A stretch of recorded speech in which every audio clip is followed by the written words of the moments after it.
Assalamualaikum warahmatullahi wabarakatuh. Di sini kami dari kelompok 4 akan mempresentasikan tentang munasabah Al-Quran, yaitu dengan saya sendiri, Fitnatun Syawaliyah, dengan NIM 212101040042, Putri Widi Priyanti dengan NIM 212101040049, dan Amar Ubaid Syihab dengan NIM 212101040057. Konteks yang akan kami bahas yaitu yang pertama tentang pengertian munasabah, kemudian yang kedua tentang macam-macam munasabah, dan yang terakhir yaitu urgensi dan kegunaan munasabah. Yang pertama, pengertian munasabah. Secara bahasa, al-munasabah berasal dari kata nasabah yunasibu munasabatan yang memiliki arti dekat atau qori. Secara etimologi, al-munasabah memiliki arti al-muqarrabah yang memiliki arti kedekatan, kemudian al-musyakalah yang memiliki arti keserupaan, dan al-muwafaqah yang memiliki arti kecocokan. Contohnya, Ahmad yunasibu Zaid, artinya Ahmad menyerupai Zaid dalam bentuk fisik dan sifat, atau bisa dikatakan dengan kata lain yaitu mereka berdua adalah kerabat atau qorobah. Imam Al-Sayyuti mengatakan bahwasanya al-munasabah merupakan ilmu yang mulia. Namun, sedikit dari para mufasir memperhatikannya dikarenakan kehalusan pada ilmu ini. Secara terminologi, munasabah ialah mencari kedekatan, hubungan, atau kaitan antara satu ayat dengan ayat yang lainnya, baik itu ayat sebelumnya, bahkan dengan ayat yang sesudahnya. Terdapat beberapa ulama yang mendefinisikan pengertian munasabah. Yang pertama, menurut Al-Zarkashi, munasabah ialah suatu perkara yang dapat dipahami oleh akal. Tak kala dihadapkan kepada akal, pasti akal itu akan menerimanya. Kemudian yang kedua, munasabah menurut Ibnu Al-Arabi. Menurut beliau, munasabah ialah keterkaitan ayat-ayat Al-Quran sehingga seolah-olah merupakan satu ungkapan yang mempunyai kesatuan makna dan juga keteraturan redaksi. Menurut beliau, munasabah merupakan ilmu yang sangat agung. Yang ketiga, menurut Mana Al-Khotan, munasabah adalah aspek yang punya keterikatan antara satu kalimat dengan kalimat lain dalam satu ayat, antara satu ayat dengan ayat lain dalam banyak ayat, atau antara surat dengan surat yang lain. Kemudian yang terakhir menurut Al-Biqai, munasabah adalah suatu ilmu yang mencoba mengetahui alasan-alasan dibalik atau urutan bagian-bagian Al-Quran, baik dengan ayat atau surat dengan ayat. Jadi dalam ulum Quran, munasabah menjelaskan tentang kolerasi antara ayat, kemudian juga menjelaskan tentang antar surat, baik kolerasi itu bersifat umum maupun bersifat khusus. Untuk yang poin B yaitu macam-macam munasabah. Macam-macam munasabah dibagi menjadi dua. Yang pertama yaitu munasabah antar surat dengan surat sebelumnya. Untuk poin-poinnya, As-Suyuti menyimpulkan bahwa munasabah antar surat dengan surat sebelumnya menerangkan atau menyempurnakan ungkapan pada surat sebelumnya. Sebagai contoh, dalam surat Al-Fatihah ayat 1 ada ungkapan Alhamdulillah. Ungkapan ini berkolerasi dengan surat Al-Baqarah ayat 152 dan 186, yang artinya, karena itu ingatlah kamu kepadaku, niscaya aku ingat kepadamu, dan bersyukurlah kepadaku, dan janganlah kamu mengingkari nikmatku. Al-Quran surat Al-Baqarah ayat 152. Berkaitan ini dengan munasabah macam ini, ada uraian yang baik yang dimuatkan oleh Nas Abu Zaid. Ia menjelaskan bahwa hubungan khusus surat Al-Fatihah dengan surat Al-Baqarah merupakan hubungan stilematika kebebasan, sementara hubungan-hubungan umum lebih berkaitan dengan isi dan kandungan. Untuk yang poin 2, munasabah antar nama surat dan tujuan turunnya. Setiap surat mempunyai tema pembicaraan yang menonjol, dan itu tercermin pada namanya masing-masing. Seperti surat Al-Baqarah, surat Yusuf, surat An-Amr, dan surat Al-Jin. Lihatlah firman Allah surat Al-Baqarah ayat 67 dan 71. Cerita tentang lembu betina dalam surat Al-Baqarah di atas merupakan ini membicaraannya yaitu kekuasaan Tuhan membangkitkan orang mati. Dengan perkataan lain, tujuan surat ini adalah menyangkut kekuasaan Tuhan dan keimanan kepada hari kemudian. Adapun poin yang A yaitu munasabah antar bagian suatu surat. Munasabah antar bagian surah sering berbentuk pola munasabah.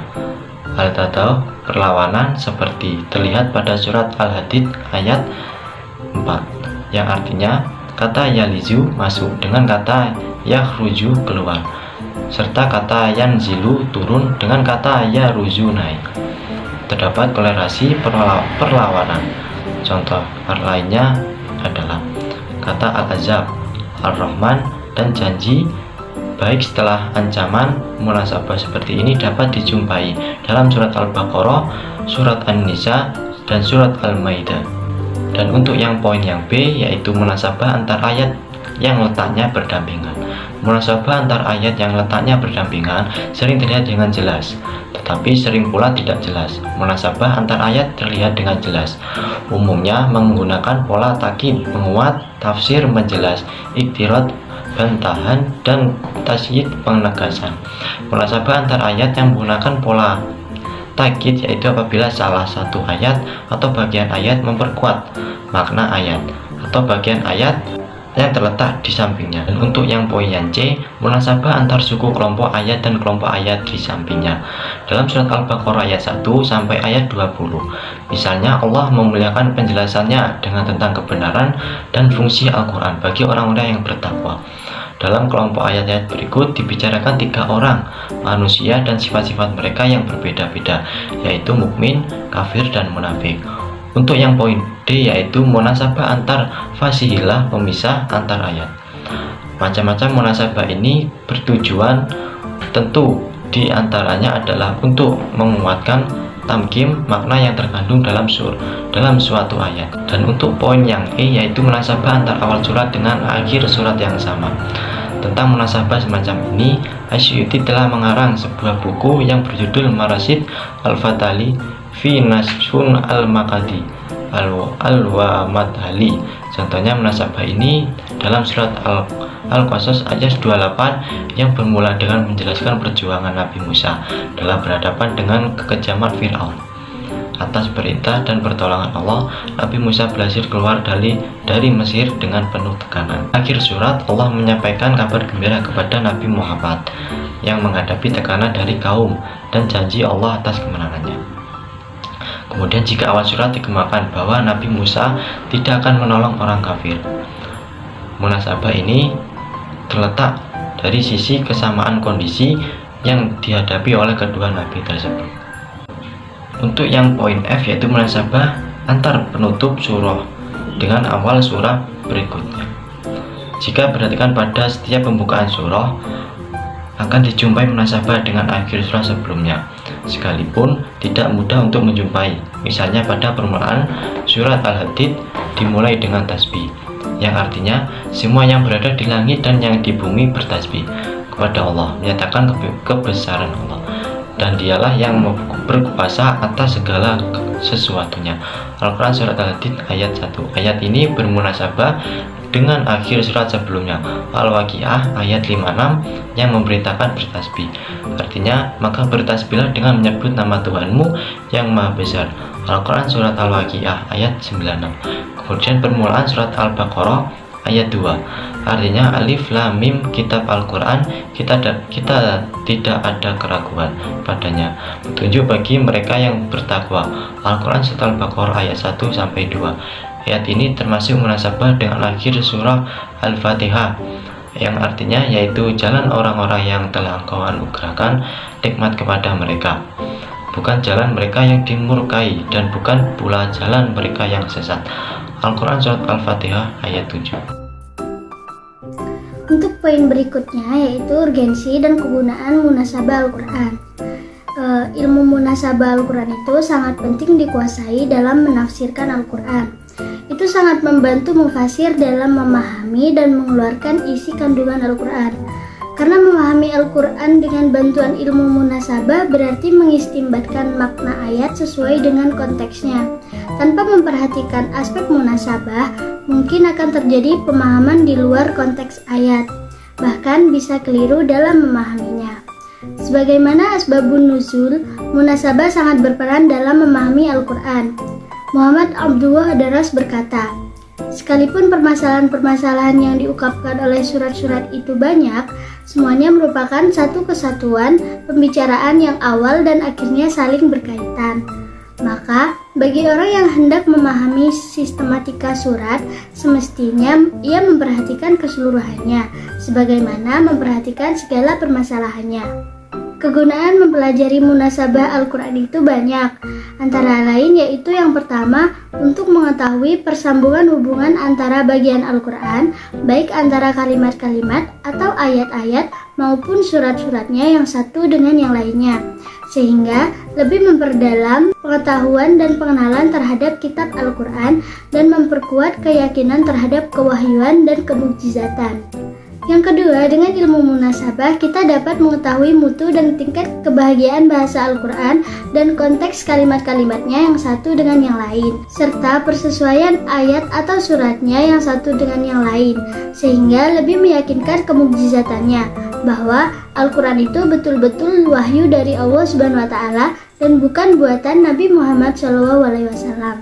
Yang ketiga, dengan ilmu munasabah akan sangat membantu dalam menafsirkan ayat-ayat Al-Quran. Setelah diketahui hubungan suatu kalimat atau suatu ayat dengan kalimat atau ayat yang lain, sehingga mempermudah pengistimbatan hukum-hukum atau isi kandungannya. Jadi ilmu munasabah itu mempunyai kedudukan yang amat sangat penting dalam menafsirkan Al-Quran, karena ilmu ini dipahami sebagai pembahasan tentang rangkaian ayat-ayat beserta korelasinya, dengan cara turunnya yang berangsur-angsur dan tema-tema serta penekanan yang berbeda. Dan ketika menjadi sebuah kitab, ayat-ayat yang terpisah secara waktu dan bahasan itu dirangkai dalam sebuah susunan yang baku. Secara garis besar, terdapat 3 arti penting dari munasabah dalam memahami dan menafsirkan Al-Quran. Yang pertama, dari segi balaghah. Korelasi ayat dengan ayat menjadikan keutuhan yang indah dalam tata bahasa Al-Quran. Dan bahasa Al-Quran adalah suatu susunan yang paling balik atau tinggi nilai sastranya dalam hal keterkaitan antara bagian yang satu dengan bagian yang lainnya. Yang kedua, ilmu munasabah dapat memudahkan orang dalam memahami makna ayat atau surat. Dalam hal penafsiran, jelas membutuhkan pemahaman mengenai ilmu tersebut. Izzuddin Ibn Abdis Salam menegaskan bahwa ilmu munasabah adalah ilmu yang baik. Manakala seseorang menghubungkan kalimat atau ayat yang satu dengan yang lainnya, maka tertuju kepada ayat-ayat yang benar-benar berkaitan, baik di awal maupun di akhirnya. Yang ketiga, sebagai ilmu kritis, ilmu munasabah sangat membantu mufasir dalam menafsirkan ayat-ayat Al-Quran.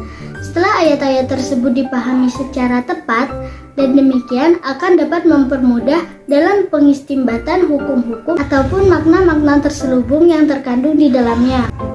Jadi, sudah sangat jelas bahwa memahami munasabah dalam Al-Quran merupakan hal yang sangat penting, terutama dalam penafsiran ayat-ayat Al-Quran, sehingga dapat memberikan penafsiran yang lebih tepat dan rinci, serta akan lebih mendapatkan pemahaman yang sesuai dengan rasio dengan memberikan pencerahan dalam diri untuk meningkatkan keimanan dan ketakwaan seorang muslim.